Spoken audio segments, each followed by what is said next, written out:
This video is brought to you by Landerize.com. Create highly optimized landing pages in minutes. Get your 14-day free trial in the description below this video. Next in your quick start guide, we're going to talk about the types of inventory available. So Zeropark offers you different inventory types to select for your campaign.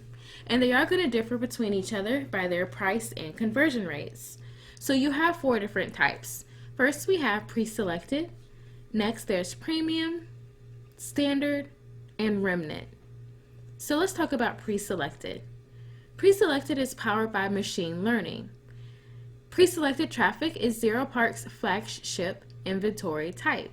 So it will propel your campaigns with traffic from the globally best performing targets based on data from the last 7 days, resulting in ever-increasing efficiency in your advertising efforts.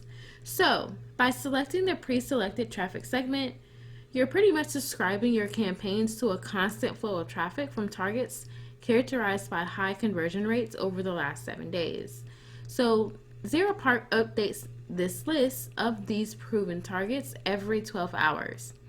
The new traffic segment is available in the inventory type section when starting new or editing existing run-of-network campaigns, multi-geo campaigns, and keyword campaigns. Alright, so let's talk about premium and standard for the next traffic types. So apart from pre-selected, Zeropark will offer these 2 options whenever you're creating a pop campaign. So the first is going to be premium, which is recommended. You get high quality filtered and approved traffic at competitive bids, and that helps address the invalid traffic scenario that you now hear when it comes to pop under traffic or pop-up traffic. And you also have the standard inventory type, which is your standard run of network traffic at lower bids. So how can you optimize and what are your restrictions? When it comes to premium and standard inventory campaigns, you can definitely optimize at the source and target campaign level. And you can do this with pausing and adding custom bids at your target and source levels. So once the premium or standard campaign is saved, you can switch the campaign between those 2 inventory types, but you can't select the remnant inventory type. That's just not going to be an option. So this is because the nature of remnant traffic and the fixed rates that it's sold on, it makes optimization only possible at the source level. So therefore, remnant traffic is not only non-refundable, but that limits and restricts you from being able to optimize at target. So obviously it's not available.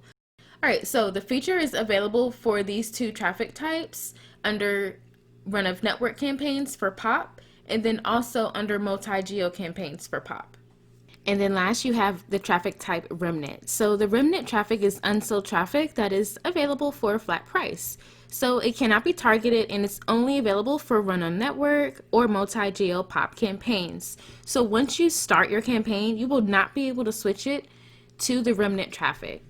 Alright, so here's how you would select your inventory type. So as you can see, I am under the pop campaign targeting options under the pop traffic source. From here you can do run of network, keyword, or multi-geo. We're going to do run of network. And then from here you have your inventory types. So if for any reason you are not familiar with which inventory that you would like to choose, as there are different types, just click the question mark. And also it's going to be extremely important that you take notice of the difference in the cost per views per tier. So when you so let's say if you need to know what tier 1, tier 2, and tier 3 are, there's a guide that will help you. But once you enter in your tier, it'll usually show you which tier it is. So tier 3, this would be your minimum cost per click. I'm going to see if we can get a tier 2 in here. Oh, no, they're tier. Let's go to Australia for a tier 1. So as you can see, that's going to be your minimum cost per click. And then let's go to China. They're tier 3. Let's try Austria. Just so you can see that the colors will change. So make sure you keep note of your tiers so you know what your minimum cost per view is for that particular geo. And then you can set up your campaign.